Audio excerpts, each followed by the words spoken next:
is you interlock the two. Now stretch them quite as... Soccer and the...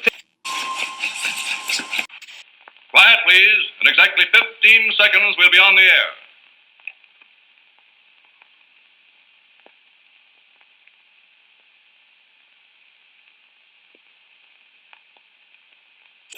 I felt like a reptile. Like a reptile. I felt like a reptile.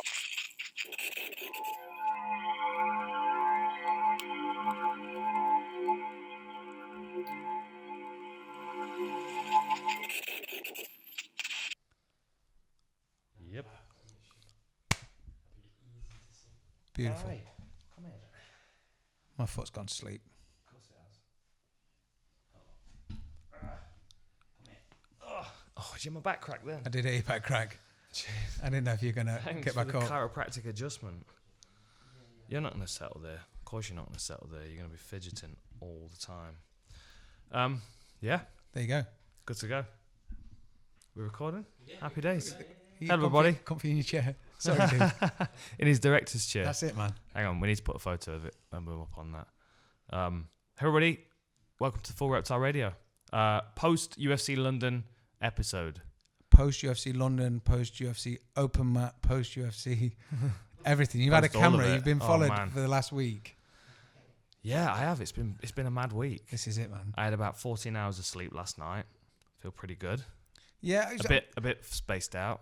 Yeah, when you said don't come around till later, I definitely need to sleep. Can you sit like right next to him, cross-legged, looking really sad? Like bigger boys came. Bigger boys came. Took my chair away. It's like, oh, don't kiddie cry. Right. Where do you want to start? Just, mate, I've been buzzing because obviously I've been living vicariously through all of you guys last week, and just looking forward to catch up on everything. Been watching the Raptors' adventures around London. Mate, there's been so much cool stuff. I've been propped up for media for hours. So yeah, it's good, man. And what an event! Like, yo, the whole thing, just start to finish, was at like. Well, let's start at the start. What about Grundy and Hermione? I mean, what a back and forth. Man. Poor old Mike. I saw he put a tweet out earlier today about the punches he took. Because in the post-fight interview, I asked him if he was hurt, and he was like, "Oh no, I just slipped." I did see you hesitate a bit because it was almost that, you know, when Joe Rogan was interviewing Overeem. Yeah. And Overeem was like, he tapped. Yeah. And Joe was like, let's check the big screen. It was a guillotine, screen. right? It was a guillotine. Looked up and there was like, no, you dreamt that last week. Remember that time nothing happened? So I know you couldn't do that to him, which was good. Well, I realised that he probably didn't remember exactly what had happened. He was doing a little dance for a minute, but I mean, his instincts kicked in. His recovery was good. What impressed me more than anything was the fact that he's got so many wins via decision or sub, and he was making a point of saying, I want a KO or a TKO. Yeah. And then this is your debut, man. So you're going on a debut against a guy who's had a couple of fights in the UFC, looked good doing it, and then he's come out and actually got what he wanted after getting rocked. Because at one point he got, obviously, I know he's texted you since and said he did get clipped, but that was not far off being a couple more follow-ups. But you just, the thing is, sometimes you don't remember. Like, I remember getting out of a fight where I won by decision and didn't really take many shots, and I still can't remember it very clearly. No shit. Yeah, it's just so fragmented because it's so chaotic. There are so many things happening at the same time. Your brain struggles to store it in a chronological order, I think. I think for me, I mean, I've knocked myself out a couple of times. One time. Doing what? One time I was at school. You remember the little benches you used to get when you were top class juniors? You got to sit on the bench. They look like the apparatus. They look a bit like a church pew, but they're not. Well, we had a trampoline at my dad's house, and so I was all about gymnastics, somersaults, and stuff like that. And all I remember is that I knew that I can do a somersault and land on my feet. So the rest of my class were doing whatever they were doing on these benches and stuff. And I was like, watch this, motherfuckers. And I just did a front flip, I think. All I remember being dragged from the school gym. I was only about 11, but dragged by two older kids just by the hands into the staff room. Not even to see anyone, just to be like, get him out of here. And I just woke up as they were like dragging me into this thing. I was thinking, yo, if I walked in and saw a kid being dragged across the floor. Dragged. Yeah. Shit. I'd at least expect the gym teacher. Yeah. I knocked myself out with a 3-sectional staff once. I can imagine. It was after, so I'd been watching the the Shaolin Wheel of Life DVD video that like everybody had 2 copies of. I've got 3 copies. Of course you have. Because it's the kind of thing that people would buy me as a gift. Yeah. It's an obvious he gift. likes this. He likes Kung Fu. And they've got a particular weapon that is called a 3-sectional staff. You've probably seen it in old Kung Fu movies. It's like a massive set of nunchaku, but with like 2 chains. And then like, I don't know what, 2.5, 3 foot of wood, like 3 pieces Middle of post. it. Yeah. It's ridiculous. It's the most ridiculous weapon of all time because it's like the coordination that you have to have at the same time as using it is, I mean, I couldn't get my head around it because you're moving both bits in different directions at the same time. The other problem... So you thought, I'll make one. Well, no. I bought one, and that was part of the problem because what I really needed was like the foam version. Like the nunchucks. Like the nunchucks, yeah. I needed the foam version, but nobody was making it. Because, I mean, what are you going to do? Sell 3 of them? Yeah. Nobody wants a foam 3-sectional staff apart from me. Whistle tubes going around. Exactly. Yeah, they were good. You'd have sold more of them than 3-sectional staffs. They come keen when your sister whipped you with them, though. Well, this was the problem. So I thought, well, I'll just have to buy a wooden one. But practicing with a wooden one's not good. I hit myself across the back of the head and woke up on the field across the road from my house. I mean, I didn't wake up there. Yeah, I started there. My God. I woke up in the field and like, were your pants on? No, I didn't start there. Yeah, I took it out into the field across the road from my house and swinging it around and bosh, knocked myself out. Shit you do. Because I've got kids, it's terrifying to think, I hope they don't do a third of what I did. I mean, my sister threw a brick at me and it hit me here in the corner of my eye. Like we were playing at my mum's house. Threw a brick at you? Yeah, it hit me as well. And basically, the gardens at my mum's house were so long and they go into these fields. And where my neighbour had a brick, like a stone wall, and I had all my mates in the field where we hollowed out a hedgerow that was our den. Of course. And she was older than me and she like befriended these other 2 guys down the street. And like we were giving each other a bit of mouth and she was stood on the back garden, which was like, say, 10 foot higher than where we were in the field, and just started throwing stuff. So we were like, oh, you want to throw stuff, do you? Watch this. So these were just throwing stones at each other. And then literally I went over to go and grab a load more stones to be able to throw back. And I looked up and she shouted me and just the brick hit me right here. And like, I was just like, what the fuck, bro? I'm telling Mom. Now, bear in mind, my face was pissing with blood. And I was more determined to actually keep it bleeding long enough. I could have lost my sight. I wanted to keep it bleeding long enough so I could get her in trouble. So, yeah, I got taken to the hospital and I actually woke up because they knocked me out. But I woke up as the surgeon was coming down towards me with a needle. Now, bear in mind, I was like 12. And this guy's lying there and he's But it was like an alien abduction. Yeah, he just came towards me and then he's like, you'll be all right in a minute. I was like, yo. He's just pulling him. I could just feel my skin. Yeah, it's awful. Weird, isn't it? You know what? Of all the fights I've had, I've been stitched twice, and that was for the same cut. I'm not even sure. Yeah, it was that side. And I was fighting Gono, my UFC debut, and he hit me with an open palm. And it was the seam on the inside of the old gloves. It had quite a sharp seam. And he caught me with it right across the eye there and just cut it open.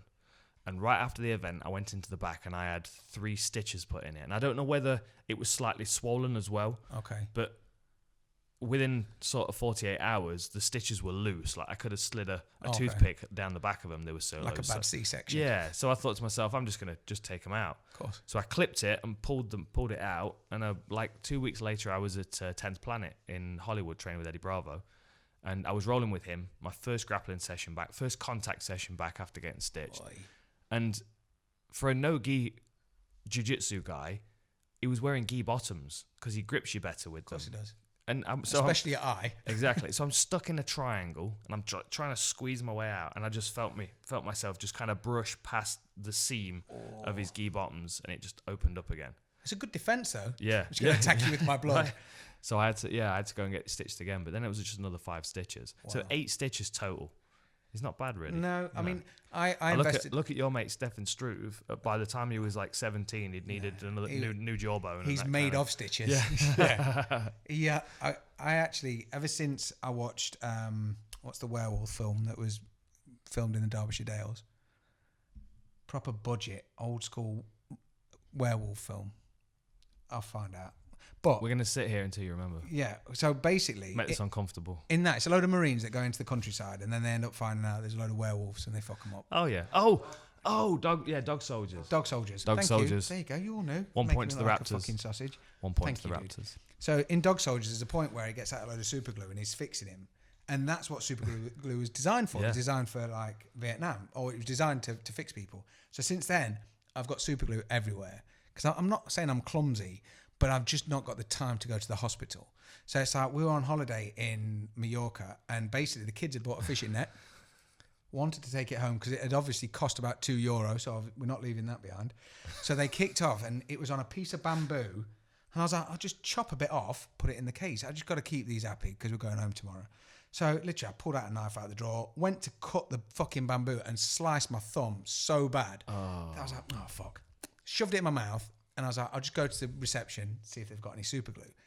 And obviously, I walked in there. It was about 10 o'clock at night. My mouth is full of my blood. And then now I'm just like, got a load of blood coming out of my mouth with my thumb. And I'm trying to say to this woman, this receptionist, have you got any super glue, please? Which she did have. And I just sat there then, swallowed all this blood, wiped it all off. My T-shirt's covered. And I'm just like squeezing it into my thumb. Because I just, on the last day, I don't want to have to go to hospital. Just imagine this receptionist's face just... She was terrified, dude. She was terrified. Like, are you even staying here, bro? I was like, yeah, I'm definitely staying here. And so now I've got super glue everywhere. I've fixed myself with glue. It's kind of weird, but it's better than stitches. It's like, well, you and Stefan Struve go together. He's all stitched up and you're just super glued together. I'm just glued, There we go. That's it. Molly McCann talking to someone that needed super glue. Why? I saw her in the hotel afterwards. She came over, dude. She kind of ratted me out at the hotel, didn't she? I was totally getting away with sneaking in. Because you can imagine, UFC London Hotel, by this point, everyone knows where the fighters are staying. Yeah. Everyone wants a photo with Masvidal and Michael Bisping, and hopefully at the same time to kind of cause some trouble. That'd be nice. So we got back to the hotel, and we got caught up a bit late because of the chaos backstage, which I'm sure we'll talk about. So we got back to the hotel at 1 o'clock? It was like 1 a.m. we got back. Okay. And I just thought I would just sneak in and get straight into the lifts. The elevator doors always open. I've seen you do that as well before. It's ninja. I'm pretty quick, right? Yeah. I'm not bad. Easy.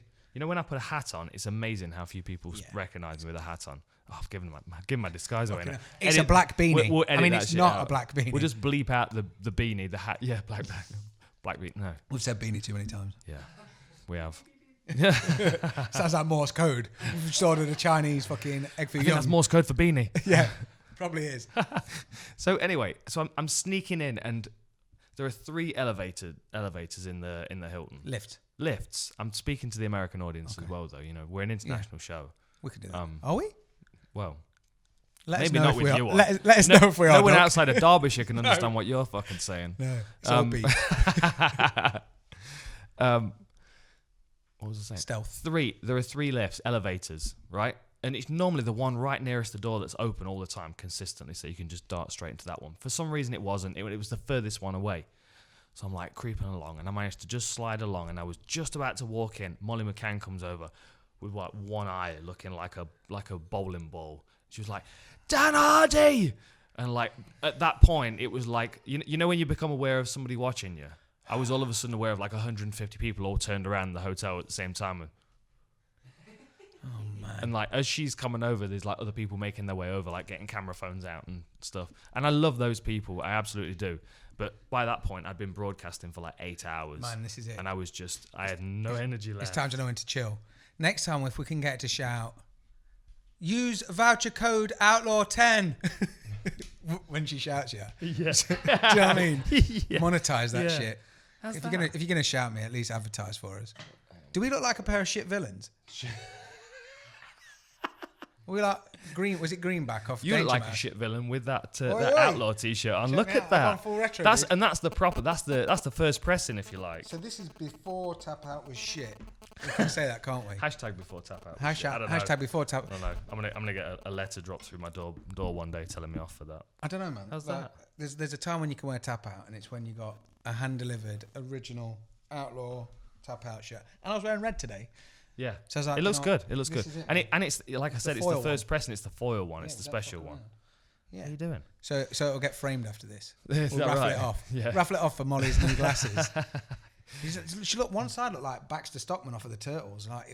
She looked like the Fly, didn't she? Yeah, she was crazy. But incredibly tough. What a fight, though. Outstanding. But can we call out Bisping as well to pay them their $50,000 each? Did you hear on the broadcast? Did anyone else hear it? Bisping was like, "Oh, if they don't get fight of the night, I'll give them 50 grand each." Is that right? And Karen Bryant, literally turned to him and was like, "Oh, you heard it here first." And Bisping was like, "But remember, I'm a liar." I've got to be honest. I think somehow At least he owned it. Yeah, Owned own it, but Yeah, also I pay. got you. Do you know what I mean? Or get him a Domino's, something. Do you know what I mean? You got to give him something because she was outstanding. That was a great fight. You know, it was. We showed it on the Open Mat, BT Open Mat. Okay, There's a show. Yeah, there's a show on YouTube called Open Mat. Have a look at it. We like it. What's beeping? I don't know. You're about to ring. Somebody. Oh, my battery's dying. My phone's freaking out. I'm not doing anything. Yeah. We talked about it on that, and I slowed it down. You can see how Priscilla. It was the inside of Priscilla's knuckle. Wow. As it hit her. Oh man! But what a weapon! Can you imagine if? Who are you talking about now? Are you calling me a name? I'm not calling you a weapon. Oh, right. Not before I was 6. insulted all of a sudden. No, just a thumb. But yeah, Can you imagine if the doctor would have stopped it then? Wow. I mean, it was the way that she was in the cage and like the whole camera was on her and she was like, "Oh, fuck this." Yeah. Still giving it the throat cut. Yeah. Amazing. I was nervous. I was nervous Octagon side because I'm sitting there thinking, oh, if you stop this now and I have to go in there and interview Priscilla, it's going to be like trying to interview Liz Carmouche after the Polylova fight. Well, the thing is, it's almost, I've seen fights stopped for less. Yeah. Do you know what I mean? Yeah. 9 times and out I of would 10 have said the she fighters probably wanna carry couldn't on. see out of that eye. Definitely not. Definitely not. Dan Ige looked good against Danny Henry. Wow, that was a quick. surprise. I mean, the thing is, if you're fighting someone as tall as that, you need to, you need to jump on them pretty quick. But he looked good. I mean, it was one of them. I jumped onto Fight Pass, and obviously I caught up with that. And I know that Grundy and Molly had done the business because Nick was all over Instagram and Twitter, like, "Yo, first 2 fights in the bag." Big cheesy grins. Yes. Front row of media row. We can loving himself. We can live with that. He was having a great time. He was. He's killing it. But it was, mate, he looked good. And Danny Henry's come out. He's looked good, man, the whole time. Yeah, I mean, he's very, very tough. We're definitely not seeing his potential. He's still really young. I think he'll probably have to move up a weight class as well. Yeah, I mean, with the size of him, he's much bigger. Yeah, he is a lot taller. And the name, did you hear me butcher the name at the weigh-in? Yeah, I didn't want to bring it up.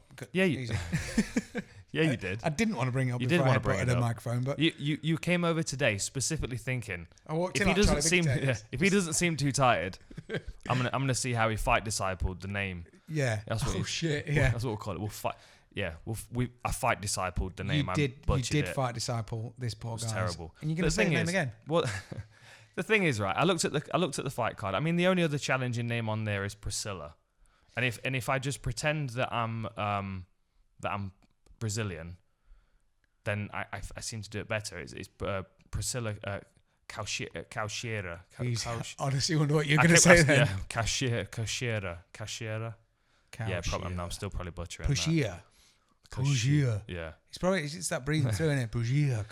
But it's like I've got 3 names. And You know what I mean? It was the same thing.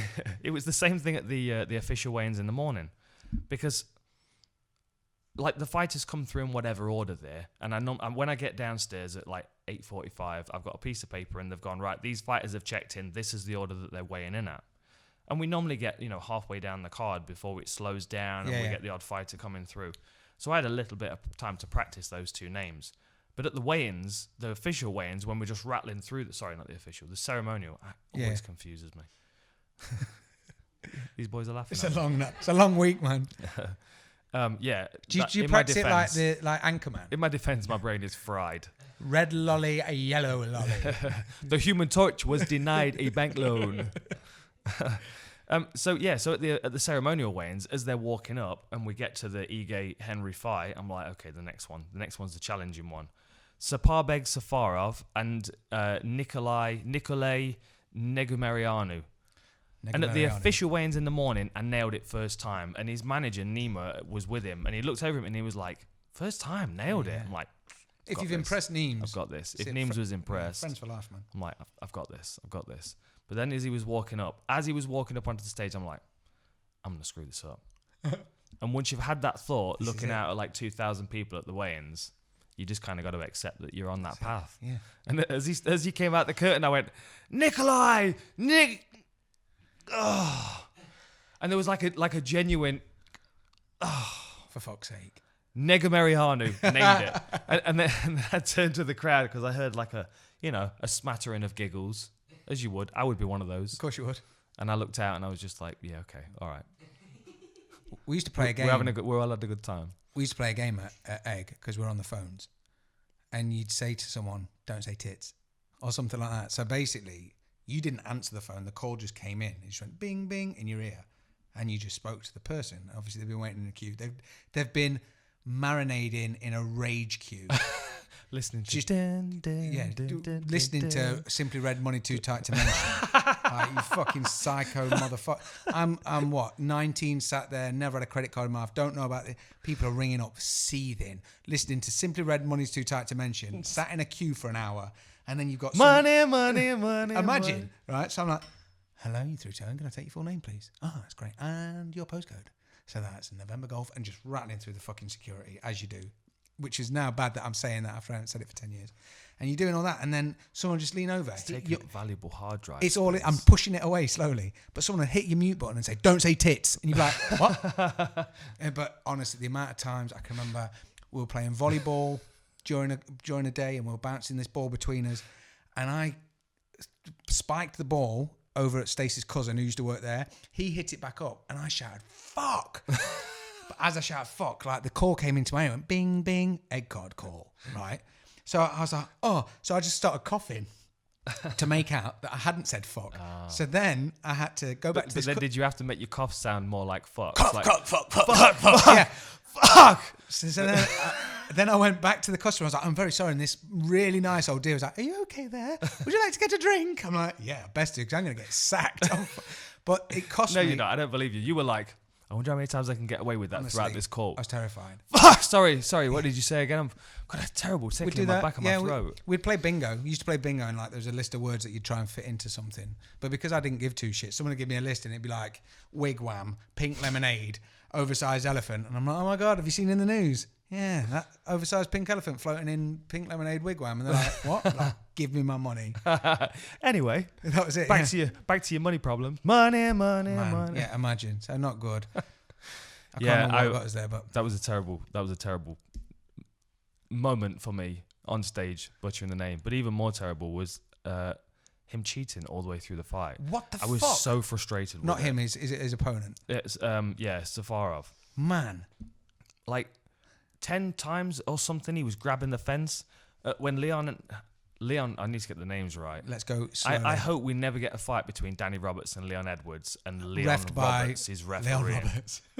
You're just going to sit there and be like, leave it. Yeah, I'm done. You take it, Johnny. Yeah, I'm done. Yeah, red shorts, blue shorts. That's it. We'll just go with that. I'd like to get, like when CSI go into a place and you get like Jimmy Pissy Fingers and like do the blue light and you can see everywhere he's touched on the, like Pissy Fingers. Yeah, like the blue light when you go into like every hotel room in Vegas is like 2/3 like semen according to CSI.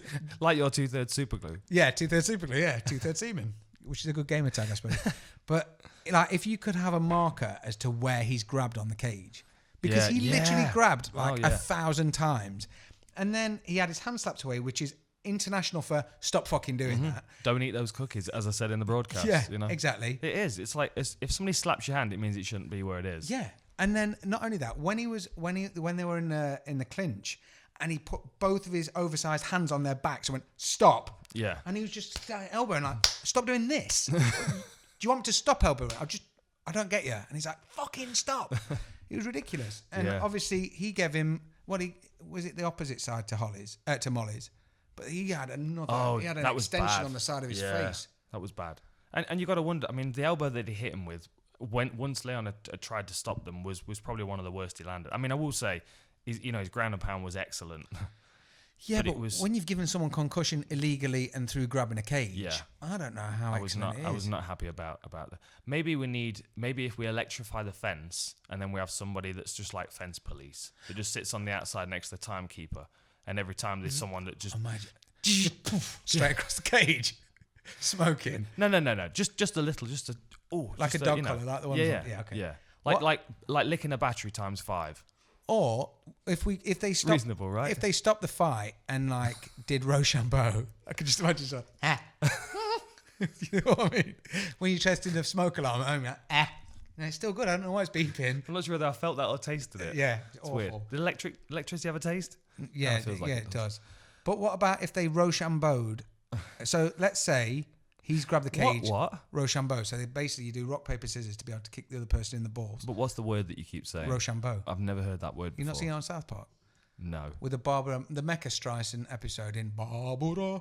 Basically, it's like South Park do a rip-off of like Power Rangers, and Barbara Streisand turns into a Mecha Streisand. She turns into like a T-Rex with Barbara Streisand's face. You've seen this, right? I'm not just making it up. And Eric Cartman Rochambeau's for everything. No. Yeah, well, it's to I have a day off tomorrow finally, so I'll put it on my list. Anyway. We realised that if these two are the Raptors, then Mark Goddard's the T-Rex. Just walking around the other week. Can we get You should have seen him prowling the mat at Polaris when there was a split decision. Who's the dissent? Who scored it the wrong way? That's it. I want to see him put his sleeves like this. I want to try and trap him. He's a big unit, but we can give him some full Sean Shirk arms. Do you know what I mean? And just chasing you two around the corridor. Listen. He's coming. Yeah, that'd be awesome. But don't you think if someone's cheated that much, it's fair to get one swift kick to their balls? What, from the referee? From anyone. Sorry. Just like it's the rules. Even if there's someone sat by the side of the cage who's, say, my build, so you're not going to get all off skid into the taters, but you're going to get a good, fair reminder not to cheat. Mm-hmm. So I'm just going to straight up the happy sack, boosh, done, deal with that. You shouldn't have cheated, bro. Yeah. I think that just brings it back down again. I think if there should be a rule where, like, if somebody grabs the fence, you slap their hand. They grab it again, you slap their hand, you say next time's a point deduction. I don't think you even get 3. Like, 3's a lot because it's It is like, a lot. oh, whoops, don't do that. What, this? Yeah, don't do that. Stop grabbing the cage. Yeah. And he was holding it while he was hitting him as well. Yeah. Good. The problem was that Nikolai, he actually was, when he was lying down afterwards, and after all of it, and they resumed, he then grabbed the cage. And I was like, oh, man, you can't. Like, you can't grab that yourself. Yeah. Because that's even worse. Maybe it could be an optional rule for both fighters. I've got 5 left. Yeah. No, just like an optional rule. Like the referee comes into the rooms backstage before, and they're like, you like cage grab? Fence grabs in and out. Yeah, okay. Yeah, be cool. The rule says hard enough, is it? What you got on there? You got some mad filter or something? Is it on me or Ben? Is it better if I do jazzy hands? They got the Raptors. What are you doing? Playing with some kind of filter? Kids today, I don't know what they're doing. Is it better now? Glasses over my glasses. What about Mark Casey Joe Duffy? Wow. Great fight, right? Fucking brilliant. Like he kicked his legs to bits till he switched stance to southpaw and then landed that wicked elbow. What a over the game top. plan. Yeah. And really nice. it reinforces the whole going out to America or staying here and just have it. I mean, the emotion that poured out of him afterwards. I felt for you to a degree because you know how he's feeling. You've been there. But also, he wants to be able to say something, but you could tell it was absolutely overwhelming. Because when he was walking out, he looked so focused and so on point. I mean, Duffy's one of probably the bigger names that he's fought in the last 4 fights. I know he's obviously dropped 3. And he's still one of the most well-rounded in the division. And so exciting. I mean, to take that game plan in against someone like Joseph Duffy and actually implement that. Because I always imagine he's a lot smaller than he actually is. But Casey? Yeah. No, he's a decent size. He's just super. He's lean. He's really, really lean. Which I think makes his weight cut quite difficult. Yeah, yeah. Like I think the guys that like Danny Roberts is another one. He's so lean that I think losing water weight is more difficult. I think if you've got a little bit of body fat, it's easier to drop that weight quickly. I can see that. I mean, like Soren back the other week. I mean, I know he was quite lean for Cage Warriors, but he lost nearly 2 pounds in just over an hour, which is bananas. Isn't it? Yeah, crazy. But I mean, to see DeCasey come back, get that win, it's just exciting to see what's next because it almost hits that reset button. I know we were talking about earlier with the Raptors, like 3 in a row back in the day was like almost you don't even have to ask. Unless you've got a red mohawk. Unless you've got a red mohawk. But I'd like to consistent, think, right? Yeah, at least there's consistency. Well, I'd like to think that Duffy is safe. He put in a performance. I mean, I don't know if he's going to be cut. I don't know. Even like Jack Marshman and John Phillips, I know they're all on the line. But I'd like to think there's enough cards nowadays that you can keep them in there. And it's not like back in the day you'd have had the Underground Warriors going, I think you'll find this is his 4th fight. Yeah. And it's like, yo, fuck off, chill out. Whereas now it's not as scrutinised anywhere near as much. I think you opened the door for that, dude. So you can take. It's the haircut, man. I'm telling you. For real. Reckon, we need to look down the UFC roster and see who else is on a 3-fight losing streak. They just come in with and a red send mohawk. them some red dye through the post and be like, "This is the magic formula. This is it." And when they're like, what are you doing? It's like, just mohawk it, dude. Some bald dude. You know who else followed a really good game plan was Arnold Allen. And, Wow. And that was not expected because so we interview the fighters during fight week, as you know, and we interviewed both of these guys, and they're both incredibly nice, but they're both very different when it comes to their approach to fighting. The only thing they have in common is that they're really, really nice. Yeah. Like Jordan Rinaldi's got something like 2 degrees in accounting. Oh, okay. So like he's super analytical and very, very calculating everything that he does. And Like a modern Rich Franklin. Exactly. Yeah, exactly. Okay. Like pulls things apart and like really tries to understand the process and how he can influence it in either way. His probabilities in each direction. Arnold Allen is just instinct. He's just like, I don't know, I just prepare myself in every way I can and I step in here and I kind of see what happens. But if anything, Arnold Allen was the one that stuck to a game plan more. For real. Like Faraz in his corner. Mate, you know what I mean? He just reminded me so much of GSP that the distance, the timing, stealing the rounds. I'm not stealing the rounds. I know that Ronaldo's corner, like he's trying to steal rounds. I don't think he needed to steal them. I think they were in the bag. But turning it on for that last 10 seconds. Yeah. I mean, he could have done that a bit earlier, but it's classic like Usman. You look at Usman now and he's the champ, and he was almost a few fights ago saying, yeah, it was 70%. Yeah. And like for a fan, I'm almost annoyed at that. Like, always give it 100 because I want to see your potential. But now he's in the position where that was a game plan. Mm-hmm. Same as Arnold Allen. Like he just, I don't know if it was just because Faraz was in his corner, but it just reminded me a lot of a GSP that as he's talking to him, it was just like a sponge. Yeah. You know, sometimes you sat in the corner and you're watching it and it's like people say, what hit me or how was that? And like asking a lot of questions. Whereas he just seemed to be like, just taking it all in, like he was uploading the Matrix. Right. Yeah. He looked really good. He looked really good. And then the thing is, like, if you program your fighter to every time they hear that 10-second, if they just go, if they start throwing Wolverine and start attacking, even if you get knocked down in that time, it has to be a clean shot to put you like fast asleep in order for the fight to be stopped. Yeah. You know, like you get dropped in that moment, and I know it's not ideal, but if you do, your corner team can still grab you and take you back to the... Yeah, there's a few times where it's like, that took him 25 seconds to get back. Yeah. Okay. Yeah, there were a couple of fighters like that the weekend. Yeah. What about Marshman Phillips? That was a fun one to watch. I think one thing that came out of it was obviously that a Welshman's now had a win in the cage, which I thought was kind of like... Oh, we had Brett Johns. Yeah, well, that's what I thought when they said it, because someone said it on... maybe middleweight. Maybe at middleweight, yeah. I can't remember which podcast I was listening to. I won't throw anyone specifically under the bus. Someone was wrong. Someone said something wrong. Imagine that. Because it was nice for Molly, because Molly got the first woman. We probably say all kinds of stuff. We say so much shit wrong. I'm always saying stuff. I'm pretty sure I'm saying it. Names and records. Dude, the amount of times I'm walking, listening to I'd listen to the beginning bit of this because obviously just to hear how it's come out.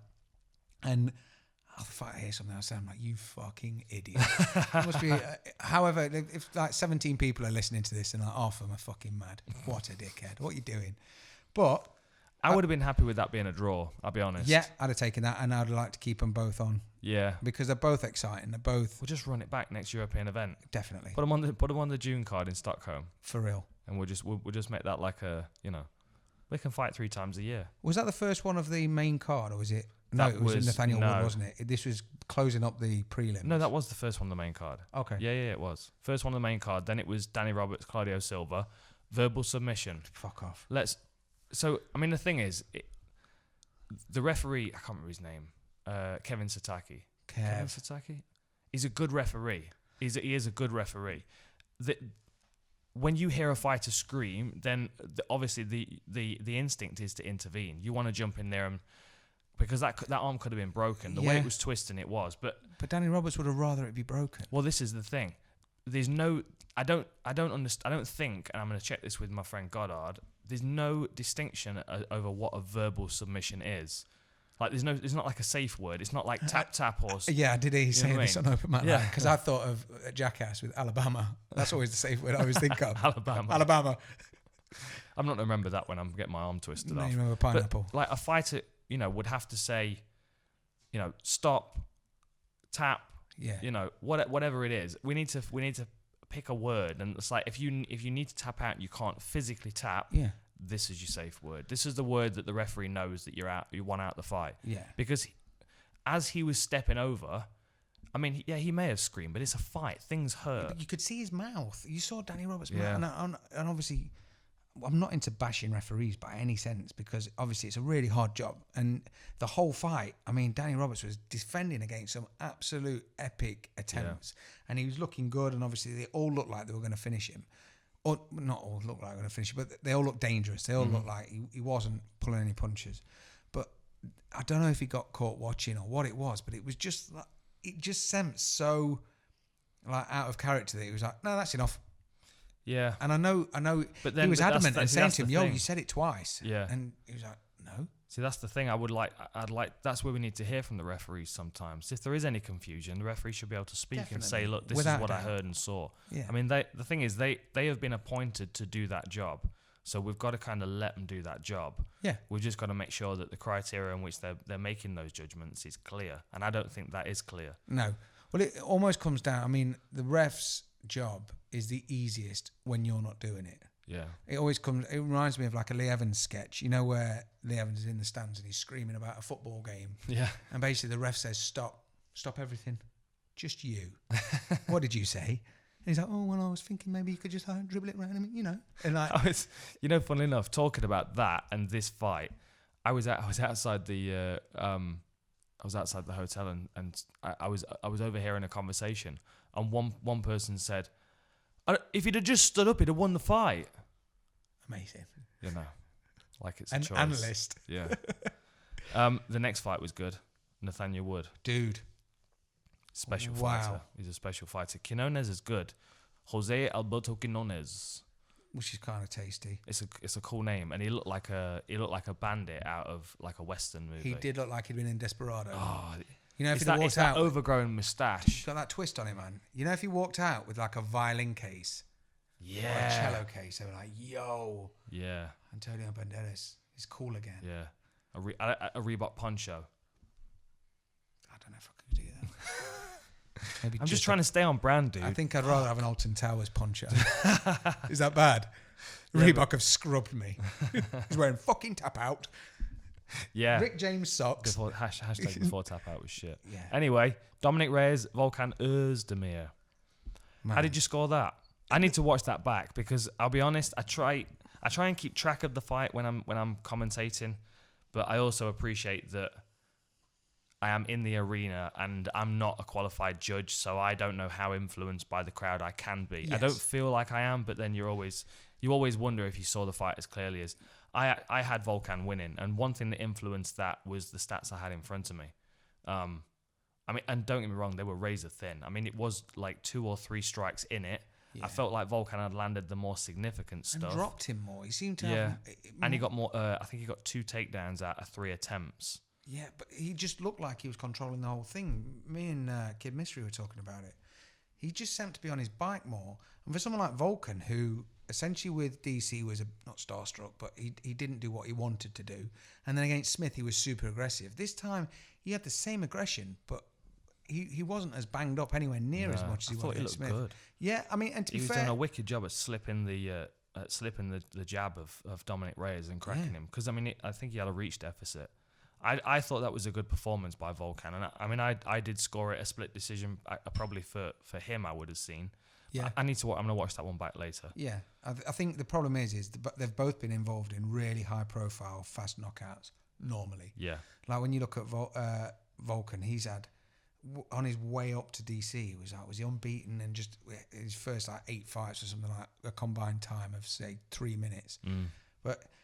He's got that power. So I think the problem is sometimes when you see fighters going to the second and third that you're not used to, you're not like you catch yourself watching it because you think, oh, I thought this would be done by now. Yeah. Do you know what I mean? Yeah. Just to play a bit of matchmaking, Volkan against Jan Blachowicz next would be good. I could live with that. And I wouldn't mind seeing Dominic Reyes against Thiago Santos as well. That'd be interesting. I think the thing is Santos would push Reyes a bit more because he knows as much as Volkan had that danger close, like Or Johnny Walker be a good fight. On any They're of not them. fought. Yeah. I mean, I'd like to see it again, I think, maybe for Volkan, because I think he was super disappointed with the decision. Yeah. And the problem is, it is always that case of don't let it get to the judge's hands, which is dead easy to say. But when you're facing at this a killer, level, at this level, especially over 3 rounds as well. Like top 10 fighters facing off over 3 rounds. Yeah. You're either going to get a fast finish or you're not going to get enough time for the fight to properly play out between 2 guys that are very tough and easy to, they're not as easy to read as some fighters lower down the card. You're just going to end up as Cody Garbrandt, aren't you? Which is always exciting, but it's explosive either if you're doing it or getting it done, and that's not that doesn't not give you ideal if you want to longevity, make progress. No. Leon Edwards, Gunnar Nelson. I was surprised that was a split decision as well, especially with the elbow. I mean, I scored that really highly. Yes, that was massive, and it wasn't even the connection or the intention, because obviously I've seen your breakdown, and it was beautiful the way he stepped back, used his momentum against him, caught him with the elbow. It was how Gunnar dropped, and just looked like he was on all fours, sort of looking at him like absolutely out. I know he was still there, and obviously you just survival kicks in, but it was almost one of them where I think if Leon Edwards took a minute, maybe sucker kicked him to the stomach, and then came in with a hammer fit, because he was literally on all fours, looking like a deer in a glen, like over his shoulder. Yeah. Well, the thing is, like, as soon as that swelling came up, I thought to myself, it's a fractured orbital bone. Yeah, that's going to be And done. if it is a fractured orbital bone, which I don't think it is, I think he's been to have it checked out, and it wasn't. But if it is, immediately that affects your eyesight, because everything moves, everything. You know what I mean? You know what it's like when you've even got a little pimple or something on your face. You can see it. All you were the sat time. before we start the podcast Mate, trying to find grab a hair that's not there. Psycho. A hair that's not there. A hair that's not there. But I thought Leon looked really good. Well, we called that a little bit last week, right? We said that obviously Gunny's on his way back from that big win against Cowboy, but before that's been poked in the eyes a lot and stuff. But I said it could be, or we said it could be the upset. And we did the competition on the full Reptile, which I've got to read out because I don't know if we even got a winner. Because basically the idea was, did we? The idea was if you call the top 4 fights, the outcome, the winner and the outcome. So like obviously Till knockout or whatever it is. And no one went for Edwards. There might be a couple on there, but there wasn't a lot that went for Edwards. And it sort of, the idea was, without being too harsh, I wanted someone to try and get all 4. Is that like accumulator, so we could send them a load of gear, which I'm going to look through and see who I can find, because I might end up just rolling it over and then doubling up the gear to the next person and making it a bit easier. But mate, he had a game plan, stuck to it, looked amazing doing it. But yeah, I think he shocked a lot of people because obviously Till had the Cowboy fight that catapulted him. And because Edwards fought Cowboy after that and didn't get the finish, I know he looked good. He didn't finish him, did he? It went to a decision. Decision, unanimous. I don't think it was the same catapult that and so he's almost got that. Every time he was interviewed over the week, he sent mad. He sent fucked off. He sounded like he wasn't getting the credit he deserves, which, I mean, a win over Gunnar Nelson is batshit crazy, especially at his own game as well. Yeah, shut him down. I mean, every time Gunnar tried to initiate clinch, Leon Edwards did a great job of shutting him down, keeping his elbows tight, denying the underhooks, and then striking in and out the clinch, which was something he'd identified going into training camp. He mentioned it to me on the Thursday. He was like, Gunnar drops his hands when he steps out of the clinch. He looked good, he did look good. I'd like to see him in a 5-rounder against another top 10. I mean, him and Masvidal's got to happen after what happened. Well, the thing is, I think he's not pressing charges. And did you hear Gareth Davies at the press conference? I didn't hear. I don't listen to. It was one of them, right? And this is no disrespect to Gareth, Mr. Davies, Mr. A. Davies, but when my kids, yeah, right. So when my kids, like, one of them will see the other one doing something wrong, and it's like, Daddy, did you say we were allowed a biscuit? Oh. And it's like, no, I'm not. Well, someone's got one, but it's not me. And it's just like, just being a bit shitty, just trying to get the other person in trouble. You're like, yo, just like cover their back, like have your sister's back. Just don't tell me. Be like united against me. No. Yeah. Do you know what I mean? I'm the enemy. I'm the bad guy. So just like you build your own little bond together rather than trying to like clearly getting each other in shit. And it's like when he was saying, so whose responsibility does it come under? Is it USADA or is it UFC? And they were like, I can't really say, dude, but don't worry about it. We'll work it out. It's one of them things because ultimately I fucking loved it. I love the fact there was the brawl after the fight. I love the fact that it was not meant to happen. I love that he gave him a 3-piece and a soda. It's nothing against Leon Edwards, but fucking hell, that builds something for me to want to see. And I'm not on brand. I know that I'm not meant to endorse violence and all the shit that loads of people say, but no one cares what I say. So for me, someone going into a press conference afterwards, looking for a ruckus, the fact that Masvidal can have his hands down behind his back. Yeah. Did you see the Robin Black breakdown? I haven't seen it yet. Oh, you got to see it. Is it good? It's brilliant. It's good because he talks about the kind of hands behind the back and slow, and then he puts one hand on the railing because that's his first line of defense. But how quick? They were the quickest punches he threw all night. For real. But he went from having them behind his back, and because the thing is, we spoke about this earlier. He's not a traditional fighter in the sense of he went to Taekwondo from when he was 3. He was just a reincarnated savage that doesn't fucking stop. Do you know what I mean? So don't. But Ben is alive, by the way, for the people that are watching this video. Just so you know, we don't have a deceased animal on set. No, if we went. Although he looks like he's. You ready? Hey, back to life. And he's alive again. But when I saw it, I mean, I know you're not meant to love it, but I can't fucking wait now because it's built. I loved it. I fucking did, man. It's great. So it's good. a great storyline. And did you see what Ben Askren said as well about how it happened? Well, so you're just trying to avoid me. me. Which is good because he's getting on board. And I mean, I know Dana's got to toe the company line to go, I'm not very happy about that. Inside, he must be thinking, it's the boss again. Yeah. Fuck yeah. I love it. John Jones and DC brawling at the MGM. So How many times people have have you done seen it. that? But and even when you go back to, was it Joe Riggs and Diaz brothers? Yeah. In a hospital, fighting on a gurney. Like, televise that shit. Because I just want to see this crazy stuff because Leon Edwards massively went up in stock from his win.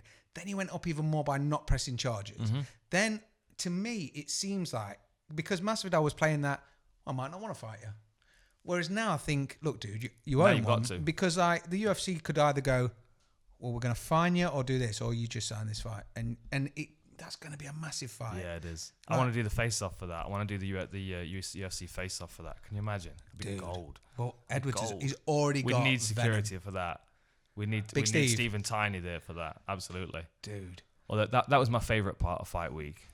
What, the scuffle? The interaction between Mystery and Security Steve. Can we give a size reference for these people? The official weigh-ins, yeah. Well, a Mystery's like a third of Steve. Yeah.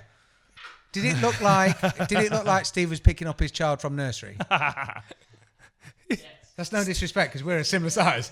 But Steve walked up to him. My first thought is he's going to tell him to stop filming whatever he's filming because I don't know. I can't remember where we were. It was the official weigh-ins in the morning. People don't like that. And Steve walked up and he was like, he's angry. There's something. Steve's angry. You don't want Steve angry. No way. He went, you got my fucking lighter? And Mystery's like, oh, yeah. Well, yeah, but that's the word because it's absolute like, gold. Just pretend it's not there. That's it. And he starts patting you down physically. He could probably turn you upside down by one ankle and give you a shake. Just shake all the lighters out. Yeah, I'll probably get a few back then as well. Yeah. He keeps pulling lighters out of his pocket that have been from my house as well. For the candles, of course, you know. Obviously. Well, we've got a lot of candles. A lot of candles. Yeah. Trained by candlelight. So what did you think about the scuffle? About the brawl? Can you not have an opinion? I don't know. I mean, okay. Officially, I condemn it. You know, we don't want to see athletes acting like that backstage. You know, we should be better at escorting them and, you know, make sure the security's tighter. And, you know, these athletes shouldn't want to be brawling, you know, without getting paid. I mean, this is, you know, it brings the sport into disrepute and, yeah, I fucking loved it. It was awesome. Yeah, it was. It was great. It was fucking brilliant. Because I like both of them. Like you said, exactly. You know, credit to Leon Edwards for not pressing charges because then, you know, we can just get the fight turned around. Yeah. You know, I mean, the thing is, so the way it was explained to me, as I was leaving the arena, like Masvidal and all his crew were still standing in the arena, surrounded by security. And as I was walking off, somebody said to me, there's been trouble backstage. And as soon as I saw that, I'm like, okay, definitely Masvidal was involved. Yeah, definitely Masvidal was involved. Fight. So, yeah. Your instinct, yeah, it just chewed you up. So as I was walking past, I jumped in and I was just chatting to Masvidal. And I'm like, what's happened? He's like, so I'm doing my interview. I can't do a good Masvidal impression. He's far cooler than me. He was like, so I was doing my interview and, you know, I'm talking and then Leon comes walking past and he shouts something about July. So I said, maybe not. And then he shouts something else. So I say, you know, come and say that to my face. And then as I start walking over to him, he starts coming over to me with his fists up. And he's like, and where I'm coming from, that's a fight. So he's like, I'm not going to let him hit me first. And so I heard that, and I'm like, that's reasonable. Yep, yeah, that's absolutely reasonable. And then when I saw the video of what had been captured, you know, the ESPN put it out, didn't they? Yeah. Like you can see Masvidal kind of stroll over, being a bit cute, hands behind his back. It was like he was ice skating. Just the way he went over and stuff. All right. And just fucking.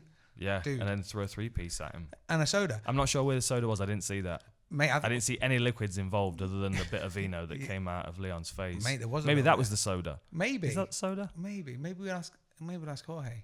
It is Jorge, right? Well, I'm saying that right. Jorge. Okay. Cool. Jorge. Is that aimed at Cattrall? Not a chance. I wouldn't dare. I'm telling you, we're going to do a new segment. It's called Can Cattrall Say? I'm glad you got that out first time. I nearly butchered that. Right? Can Cattrall Say? And I'm gonna find really difficult UFC fighters' names and have him read them out. Essentially with J's in there. Not a J, not a G after that. Yeah. But well, you know, I mean, it's kind of his thing, isn't it, to butcher names? Yeah, and I embrace that now. I like it. We forgive him for it. But I find it quite funny. The whole thing is with Masvidal, like if they don't condone it, you can't then put it on ESPN. You can't then start broadcasting it because he's one of them. That it's a fight game, and the best thing is about it that we get to see them fight. Like when you see it with F1 or with motorsport, with football, they like have a bit of this scuffle, and then it's never finished. Yeah. Whereas with we'll settle this in a car. Yeah. Yeah, I'm going to start tweeting at you, dickhead. It's like, oh, no, please don't. Whereas with this, it's like, right, you're actually going to go out and you're going to knock the shit out of each other. And I know Leon's looked good with defensive wrestling, and obviously, I mean, he surprised me with Gunny. Dude, that for 25 minutes. Ridiculous. But I don't think you can count Masvidal out of that. And I think the thing is, we spoke about this last week, and Masvidal's been there forever, but just hasn't had the stage of which to perform on before. And I mean, no one chose on the competition we did. No one put down, or there might be one or two that put down that Masvidal's going to knock him out. Yeah, no one expected it. No one's ready for that. Darren's got a massive head and a good chin, aside from being dropped one time by Woodley, which you would expect. Yeah. And then Masvidal's not. I mean, he's got stoppages, but it's normally volume. It's not normally a single punch. No, that was. And the thing is, with the way you broke it down and said, "Look, he's caught him here." Darren's. Because there was a couple of times when Darren dropped his hands. He put his hands out and was just to say. I think he felt like he'd had his best shots though. He'd already taken the best shots, so I think there was an element of overconfidence there from Darren as well. Well, I was going to bring that up. With you because no one's made this reference point yet, and I don't know if anyone will by the time this comes out on Thursday. So, if this has already been mentioned, I said it first on Monday at 20 to 5. Hold a newspaper up. No, we don't have a newspaper. We've got Battles magazine. There you go. Look, we've not done this yet. Yeah, we've got to do that as well. We've got to do that. Battles magazine. The first one's out. The second one's out. It's brilliant. It is really nice. We're going to get some stuff in it, aren't we? The Raptors are going to get some photos and stuff in it. I might even write a little bit for it. There's no reason for me to be plugging this at all aside from it's a really nice magazine. It is. Anyway. It's like a table book. Yeah. But I will go back onto the super important point that I was trying to raise before that. It's all right. Don't worry about Derailed it. Imagine you derailing me. What date? You need to make a point. So the date is 18th. The date is the 18th of March. Oh, it's my sister's birthday tomorrow. Oh, happy birthday, Jem. Yeah. Nice. Shout out to Jem. I'm just going to keep... Go on. No, it's normally the other way around. I'm interrupting you now and taking it off on tangents. Say what you need to say. Yeah, just give me a piece. Say what you need to say. Well, the thing is... Did you hear about... It's because it involves you. Because someone likened Darren Till's knockout to the Bisping knockout. And I sort of see that a little bit because of the ferocity of it. Me. It was you? Okay. That was just before you talk some shit on it. No, I'm not going to talk shit on that specifically. It was. Well, are you playing with the dog toy, mister? Not now you sat in front of me. I saw... After that Darren Till's career is mimicking easy. Fuck me running, man. Is this what I'm like every week? Just running you off fucking tangents. Ben, it's the first time you said, how are you getting involved? Fuck. Okay. Should we start again? Right. Darren Till getting knocked out. Yeah. You said it was like the Bisping knockout. Yeah. I disagree. I like to liken it to your career because... Thanks. Fuck. No, but I need your advice. Because I got knocked out in London. Yeah. There you go. I didn't fucking forget. No, but the best bit... Jesus. Is that what you were waiting to say? Yeah. We should have kept interrupting him. That's what he said. But the difference is, You've said to me openly and on here that it was a different person that got up off the canvas. Yeah. But even going further back, he had Cowboy, who was a gatekeeper. You had Marcus Davis. Mm-hmm. Then you went on to Swick. I'm pointing at a poster of you smacking Swick up there. He had Wonderboy. Shout out to Joe Thompson. Shout out to Joe Thompson and Mike Swick, who's a legend. Yeah. But Mike Swick at the time had 4 fights and had finished them all in less than 5 minutes. The Swickatine. Swickatine, man. He was the badass. So there's Swick and Wonderboy. So these likenesses, and then going up to the O2, and obviously when you mention overconfidence or whatever, I know you've spoken in the past. I see where you're going with this. So it's not a case that I want to hear you say, from a loss we learn and all the other shit that everyone said, because we get that. But Darren Till is obviously confident at the time and all the rest of it. What I want to know is, when will he feel a bit better? Because at the minute, he's still got to fight. He's still got to fight Anthony Johnson and Chris Lytle next. So Yeah, we need to get both of them out of retirement. Anthony Johnson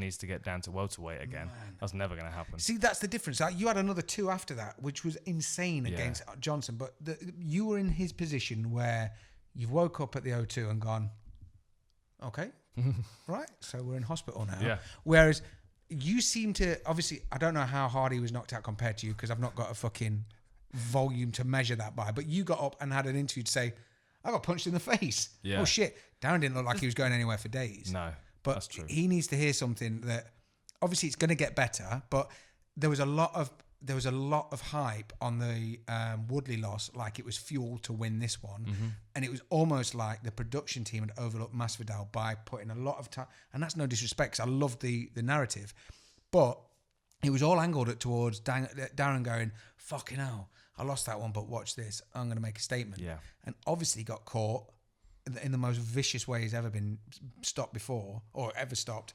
And he's going to hear a lot of people say, it's all right, brother. It's a learn. Whereas really, to hear something from you that's, I don't know if he's going to hear this, but if it was one that you could give him some advice of how you felt or what you did or where you've been in that position before after the Condit thing, because we all thought you were going to beat Condit. You thought you were going to beat Condit, and you've even told me before, I've taken one of his punches. I know he's not going to knock me out. To then wake up, what is he feeling now? What's Darren going through this week?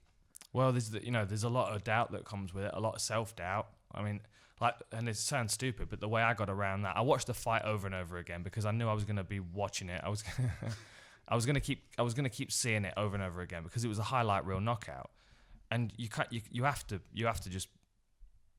face it. You have to just go, yep, there's me getting knocked out. I mean, fortunately for Darren, he didn't have a silly haircut that went when you got punched in the face like I did. Mohawks look great when you're winning. Mohawks look great when you're winning, but when you're getting punched in the face, it looks like a sailfish that's being pulled in on a line. Anyway, you just kind of have to watch it until you can laugh at it. And that's where I'm at now with it, as you know. As you can see. Yeah, I know that we spoke about it a lot of times. It was my own fault, you know. You find the reason why it happened. You accept that you had a part to play in that mistake, which Darren can and will, and there's video out there he can watch. And then you've got to remind yourself that you're not vulnerable. You're not as vulnerable as you feel in this moment. Yeah. Because once you've been knocked out cold like that, there's a question in your mind as to whether every time you get punched in the face now, is it going to be the same? Yeah. Because I'd not been knocked out to that point. I'd been dropped in training, but not like that, not in a fight. And I always felt like I could take a decent shot, So I had to kind of remind myself of that. And what I did, going into, because obviously next I got Anthony Johnson, which who had was knocked terrifying. every welterweight out. He was punching holes in guys. I'm like, so I'm coming off my first knockout, and they give me the knockout guy. Yeah. I'm like, right, okay. I need to get my head around this quick. So I watched it over and over again. I broke it down. I figured out where I'd gone wrong. And then I looked at Anthony Johnson. I was like, right, it's a different kind of fight. This is how I need to approach it. I'm likely to get clipped at some point. So then I started watching Vanderlei Silva highlight reels.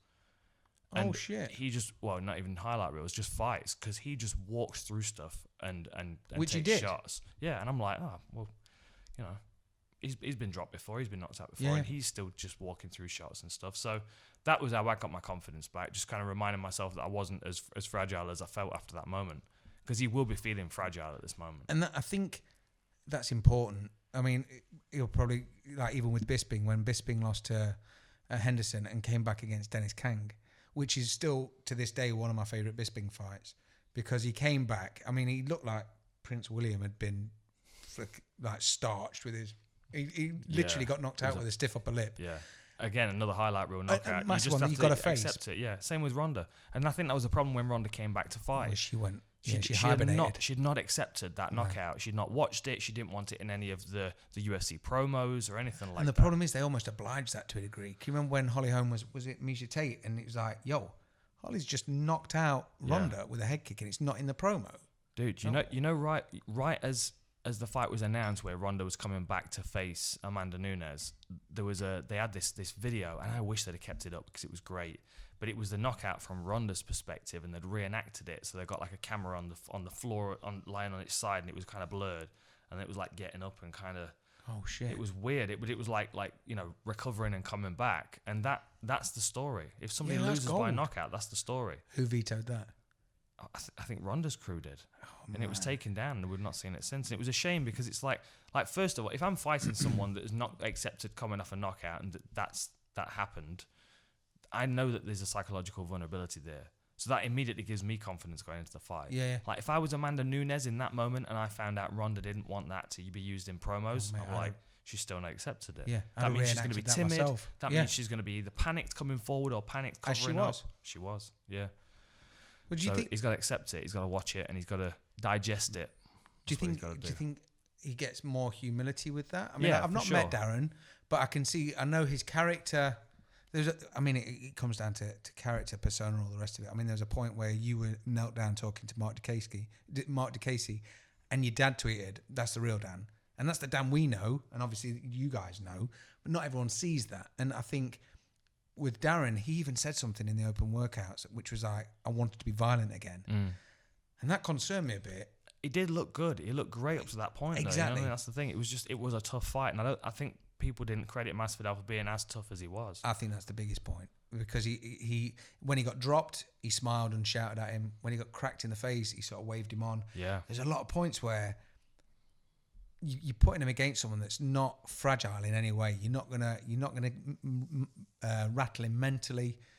You're really gonna have to kill him physically, and obviously, that was it. I mean, obviously the rest is history. But I think it's always been interesting when you've been able to talk about the Condit thing and say like the different guy got off the cage, which is insane to think, but it's just to see that both of your careers went a certain way. It's almost mirrored image. Yeah. But I mean, I hope he doesn't have 2 more losses. Well, this is what I was going to say. If the advice that you're giving him now is maybe refocusing him for his next fight, and he doesn't have that skid, then you almost learn from your loss, and then he's taken that. But yeah, you see it a lot. But I didn't do it right because I didn't turn it around. So maybe leave it to Colin. Colin Heron, I'm sure will have something in mind already as to how to process this and come back from it. And I'm interested to see how they deal with it. Definitely, especially if it's middleweight, because I don't know if I'd be more worried personally going up a weight because I'm almost like I know I can do this and I'm all right here. It's almost my safety blanket, my num, and I'm good. I'm good at welter. The thing is though, moving up to middleweight, I think he fights differently. I think the thing got is more power as well. Well, at welterweight, he's the big fighter in the octagon. Whereas if he moves up to middleweight, he's not. So he can't fight like a bully at middleweight. No. Whereas at welterweight, he can get away with that. He can use his size and his presence to kind of push people back. And whereas at middleweight, I think he has to. I think not only will he grow into middleweight very quickly, and he'll be a middleweight before long, but I also think that there'll be less focus on his weight cut.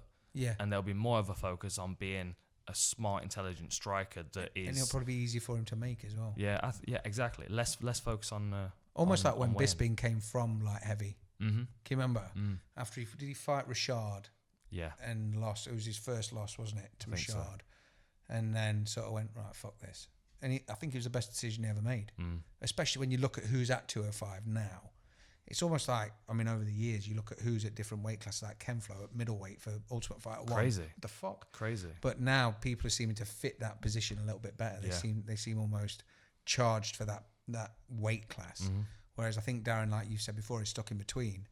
But I was gutted at the weekend because I wanted to see what was next, because I'd be excited to see him against... Well, I'd be excited to see him against Rocky. That's the only fight to make for me. That fight has to happen. I have to see it.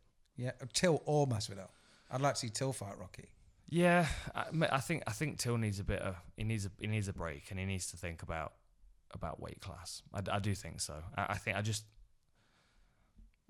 don't know. I feel like he's, you know, a lot of his training camp must be focused on bringing his weight down. I think he'd be more receptive to his coaching. I think he'd enjoy training camp a bit more.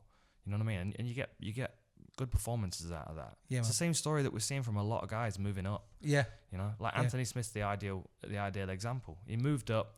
He had 3 fights that were light heavyweight, and he was already fighting for the title. Insane, yeah. But because he's not thinking about weight all the way through training camp. I mean, the thing is, I don't know how Darren's weight cut went. He looked a lot better than he did during the Wonder Boy week, which segues into the next bit. But I don't know. Who knows? What we do know is that Leon Edwards and Masvidal's got to happen. Mate, definitely. Yeah. Easy. Right. Before we move on to the next, well, I just want to talk about the main and co-main of this next weekend's card. There are a lot of fights on the card that they're interesting fights, but I'm going to talk about them afterwards because there are a lot of fighters that I don't know a great deal about. Okay. Although John McDessie's fighting Jesus. I can't wait. And I'll be honest, any fighter that is in Jesus' camp seems to win because they always mention it on the microphone, so it must be a big player. Yeah, well, it's what's it again, isn't it? Vitor. Who is he? Jesus. Oh, he's coming off a win over Devin Powell. I'll have to watch it because I don't remember that fight. You know, this is the thing. Is like this sport moves so quickly. Like with all the stuff that we're doing with the UFC over in Europe at the moment, there are some of these guys on these undercards I miss. They fly by me. Yeah, man. It just rattled through. So who we got? And I'll tell you what else as well. I've got Go on. Matt Serra calling me soon for UFC Unfiltered. What time's he calling? One of you boys plug that in the kitchen for me. There's just next to the blender, there should be a... Have you got your notifications on so you can hear it? Well, it will ring when they call. Anyway, do you want to unbox this? Yeah, should we have a look? Right. So okay, should we give a bit of background as to why? Because we're both geeks for a start. Yeah, well, it just seemed to fit. It seemed to fit the COD shit that we talk. And obviously listening to podcasts like Bill Burr and other people, and they get sponsors and reads and all the rest of it. These sponsor Bill Burr? Yeah. They need to start sending us a box a month. Well, the thing is, what we've always talked about is being true to ourselves. I've always mentioned that you'd never endorse Danish bacon, even if they give you fuck you money, because it's not what you're into. No. But everything about this, and this is sealed. This is literally, like you can see, it's sealed. I wanted to get our actual reaction because if it's dog shit, I don't want to be endorsing it. But I've got a good feeling that it's going to be good. Yeah. So it was one of them where... Well, I love this kind of stuff. It's like comics and figurine type stuff. Yeah. So it's basically you pay a subscription, you get this box once a month, right? Yeah. So is it what's called Loot Crate? So this is Loot Crate for like pop culture. So you got, I think... I'm excited. Mate, well, this is it. What do you think here? Let's have a look. So here we go. Oh, Hulk. I see Hulk already. And we've got Hulk branded. Check this out. So they're going to town. That's nice. So what we've got to do, you're going for T-shirt first. Who's this? Well, that's a medium, so that's your size. Oh, man. And it's Adventure Time, which is one of my favourite cartoons. So imagine that. And that's not even planned. So we've got Loot Crate. We've got an Adventure Time T-shirt, which is really nicely made. What have you got there, dude? This is an adult collectible. It's not a toy. It is not a toy. Oh, can we take it in the bath? That means it has to stay at my house. Because it's actually a toy for adults. Can it go in the office? It can. Are we allowed to take it in the bath, or do you reckon it'll... What's in that box? Oh, yes. Yes, this is what good. We got? See, this is how bad we are as children. Look at that shit. It's like a bookend. Joel Romero.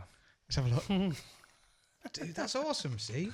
That's wicked. You'd never buy that normally, but now it's going to live here forever. I don't go in shops that would sell this kind of stuff normally.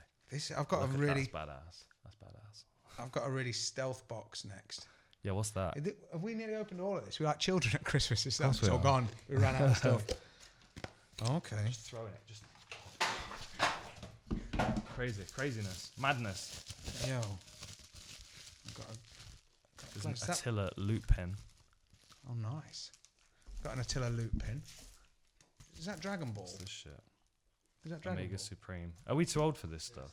I'm definitely not too old for that. That's a keeper. That's staying in my gym. That's staying in my gym. With the glass. We can keep candles in. And what's this? Oh, man. I like the inside of that box. We should do that for full Reptile. Definitely. With the reptile skin. That's wicked. Yes! So I've got to be honest. I'm quite impressed with what you get for what you pay.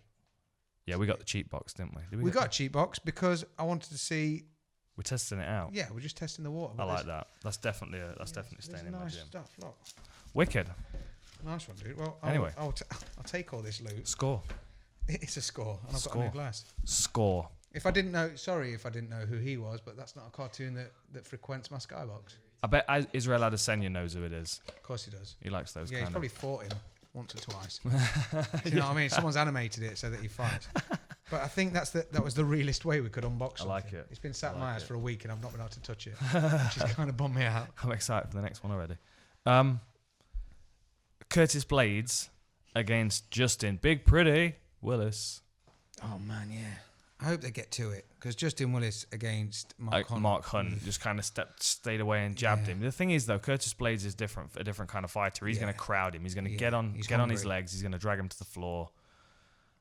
I'm gonna leaning towards Curtis Blades for that one. Yeah, definitely. I don't think we'll see a decision on that one. I'd be surprised. And if we do, it'll be Curtis Blades. Sorry, it's seeing who Blades has fought before that. The caliber and the difference. I'm not taking anything away from Mark Hunt because as much as Willis won, it was very much a flat. Your phone's buzzing. My phone. Yeah, it is. It's your notifications coming through. I keep hearing it through my thingies. Go on, main event. Let's talk about main event before I have to jump on the UFC Unfiltered podcast. I hope that Pettis is a bit bigger. Yep. Because I'm just nervous that Thompson's just gonna. He's been down to featherweight. He has been, but he's not at the minute, is he? He's back not. up. But then Thompson would never make featherweight. No. He would not make lightweight. It's scary. So he's gonna be the bigger man. Yeah. Well, the other thing as well is Pettis could catch him with something, yeah, but Smith is fast at welterweight. Pettis was fast at lightweight and at featherweight. Well, he wasn't even particularly. I think he's at his fastest at 155. Okay. So then, like you look at McGregor, who's fast and powerful at 155. When he moved up to 170, he was powerful, but he wasn't quite as fast, and he slowed down quicker. And with the style that Anthony Pettis has got, if he moves up to 170 and adds weight because he's at 170, does that slow him down? And the thing is, I think there's a lot in Anthony Pettis. He had a massive rise. It was insane. And then he's had a lot of losses recently. And when I say a lot, I mean he lost to RDA, Eddie Alvarez, Barboza, came back against Charles Oliveira, lost to Max Holloway, and Max looked good doing it. Obviously beat Jim Miller. Poirier beat him. He beat Chiesa, and then Tony Ferguson. Yeah, and he looked good in the Ferguson fight as well. He did until, he didn't get pulled out because he had a broken hand. So it wasn't like he was stopped.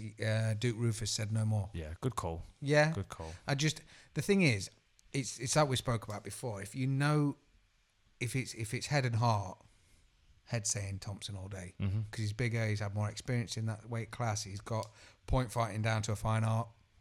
I just want to see Pettis evolve. You know where he stopped Cowboy with that? Was it Cowboy with a stomach kick? Yeah. Man. And Lozon with the head kick. Lozon with the head kick. Yeah. And even when he subbed Benson Henderson, no one was doing that. But that might be the key then, this one, to utilise his grappling a bit more. Yeah, but is he going to be big enough to be able to get him down? Oh, that's a good question. I mean, Stephen Thompson works with Chris Weidman's coach, wrestling coach. And well, they're related, aren't they? Yeah. Is it his father-in-law or his brother-in-law? Yeah, they are now, like that. Yeah, it's a tough one to call, that one. I hope it's a kickboxing match just because I want to watch a kickboxing match between two of the best in the sport. But yeah. I think Anthony Pettis might be utilising the clinch a bit more because you just, the thing is, even if you're a world class striker and a great black belt as Anthony Pettis is in black belt taekwondo, I mean, yeah, like Stephen Thompson is still very difficult to read, of course, and he's going to hit hard at this weight class as well.